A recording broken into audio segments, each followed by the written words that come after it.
ไอ้เนี่ยเพื่อน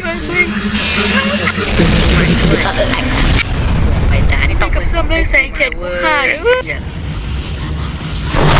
มึงจะสู้คนมีปืนแค่รับนี่เอาแทนเด็กซักอ้าวเสือปากผมเลยเฮ้ยใครวิเหี้ยใคร